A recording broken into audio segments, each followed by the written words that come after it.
Hello， 大家好，我是卡皮。今天就是果然翁的专场了。作为火箭队的灵魂角色，火箭队里的重要战斗地，果然翁在无数宝可梦粉丝里都有那么一席之地。本期视频我就来全面介绍一下果然翁这个角色吧。这里我就不用第一人称了，因为我也觉得有点尬啊。果然翁第一次登场于神奇宝贝无印第147集，当时一个名叫阿德的小鬼头不知道发了什么疯，非要带着果然翁去交换大会。然而大会上的人都还看不上当时的果神，这使得阿德很苦恼，还说道：“我觉得你不错啊。”当时我就翻了个白眼，既然你觉得不错，那换个毛线啊！最后好不容易有人答应交换了，这个人却临时变卦。然而一切可能都是命运的安排。武藏刚好被装备到了交换机器的旁边，又刚好大石头精灵球不偏不倚地掉到了机器的凹槽上。然后接下来的事情大家也都知道了。当武藏再一次把精灵球打开，果然翁就这么出现在了众人的视线中。武藏感到非常惊讶，但也很快接受了这个事实。只不过当得知果然翁不会使用攻击绝招后，武藏就有点崩溃了。在这一集被打飞后，果然翁也就正式加入了火箭队，于是属于他的故事便开始了。刚跟武藏在一起的时候，因为不能充当战斗力，而且还会时不时出来搅下局，因此果然翁时常会被武藏嫌弃。武藏对果然翁态度发生转变，发生在无印第174集。当时武藏来到了果然翁之村，因为果然翁的关系，武藏一伙受到了村子里人的热烈欢迎。在这一集里，火箭队也做了一件大好事。当时一群小混混来破坏果然翁的庆典，而村子里面因为有规定，这一天不能战斗，于是只能忍让。受了村子不少好处的武藏便决定帮助他们，毕竟火箭队又不是村子里的人。在战斗的过程中，武藏依然是老套的派出阿伯怪，嫂桑也依然是大石花。结果也是不用多想，毕竟这集主要是看果然翁的。在最后关头，火神上线，轻松就掠打了这3个格斗兄弟，守护住了村子。虽然明面上没说，但这个时候武藏与果然翁的关系确实更近了一步。而紧接着在下一集里，通过百变怪大师伊美蒂，我们才得知原来果然翁在战斗中一般都没有听武藏的指挥，毕竟武藏就只会韩反拳。为了保护自己，果然翁全是通过自己的判断来使出绝招。知道了这点后，我们再回到果然翁刚被武藏收服的那一集。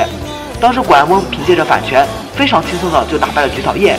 后来皮卡丘用鼠兰福特时，果然翁依然是听武藏的话使出了反拳，结果就被打飞了。当时我还以为是因为皮神攻击力太强反弹不了，现在才知道原来是用错绝招了。不然推测吃过几次亏后的果然翁以后就开始相信自己的判断了。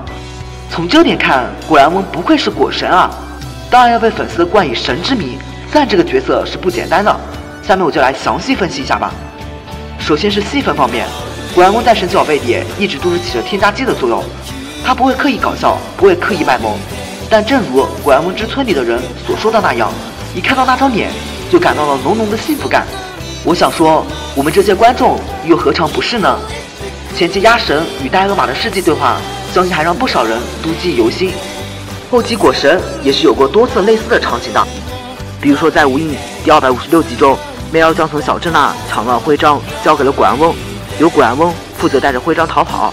然后在这个过程中，果然翁看到了树上的果子，便想着摘下来给武藏惊喜。然这一切都被一只小果然看到了，于是一个不小心，小果然便将徽章给抢走了。果然翁发现后，就和他发生了如下命之对话。当然此等语言我等凡夫俗子肯定是不懂的，但大致肯定是这样的：果然翁，你是谁？快把东西给我！小果然翁，不给，不给，我不给。当然这纯属瞎猜。这个时候武藏回来了，果然翁顿时百口莫辩。不过还好，武藏也没太过生气。另一次则在 A 基里和连夜小童的对口相声了。当时武藏本来是想抓大嘴蛙的，可没想到却抓到了小刚的连夜小童。这个时候喵幻想着老大收到连夜小童会是一个什么样的情形，然而无论如何都想不到老大会开心的场景。这个时候果然翁就出现了，然后就发生了如下搞笑的情景：我赌1块钱，这俩绝对在讲相声。当然最搞笑的还是在无印第163集中和胡说书的神对白了。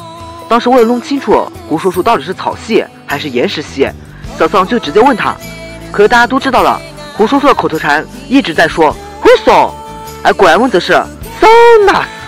就这样一来一回 N 个回后，武藏崩溃，而我们也笑得崩溃了。有些人可能会问，喵不是会翻译吗？哈哈，翻译出来的结果都是一句话：天气很好，肚子很饿。其次，对待爱情，古莱蒙是勇敢的。在A季第145集中，古莱蒙第一次情窦初开，他爱上了一只奇鲁莉安，于是不知道从哪里拿了一朵花，便开始示爱。然而武藏那个时候却将奇鲁莉安给抓住了。为了爱情，古莱蒙这一次叛变了，他不顾武藏的反对，执意要救出奇鲁莉安。这一次，果神也是实力秀了一波。对于硬度如此高的铁龙，古莱蒙竟然直接一发冲撞就将他给撞破了，连小智都在旁边感叹：好惊人的力量！也正是因为古莱蒙的帮忙，武藏这次计划落空，但古莱蒙也被打飞了。于是这段感情还没有开始就已经结束。然而古莱蒙第二次坠入爱河时，这一次古莱蒙却为了武藏放弃了。可见伴随着这么多年的旅行，武藏在古莱蒙的心里早就已经不是当初了。最后关于战斗力，我前期专门做过一个关于古莱蒙封神的3个战斗，这里我再简单说一下。首先就是在血战上反弹了极冻鸟的极冻光线，但后来极冻鸟使出了最强大招暴风雪，这次古莱蒙就挡不住了。然后就在剧场版中反弹了冥王龙，这一场战斗可以说是古莱蒙的封神之战了。最后就是多次反弹皮神的攻击。为了丰富内容，这里我再加2个，一个是在无印里面被果神单方面制裁了的怪盗浓浓岩，当时君莎小姐完全就拿他没辙，小智也不是他的对手，最后还是要靠果神才抓住了他。另一个就是 XY 里的猎人了，他的超甲狂吸等级非常高，皮卡丘和眼狐一起上都被压制了，火箭队的其余神小维上去也是被吊打，最后还是果神来了，战局才扭转了过来。总之大概就是这3点奠定了他果神的地位。这里再来调侃一下古莱蒙的造型吧，在武藏这个时尚达人身边，古莱蒙难免会被妖魔化，动漫中经常会出现一些关于古莱蒙的奇葩造型。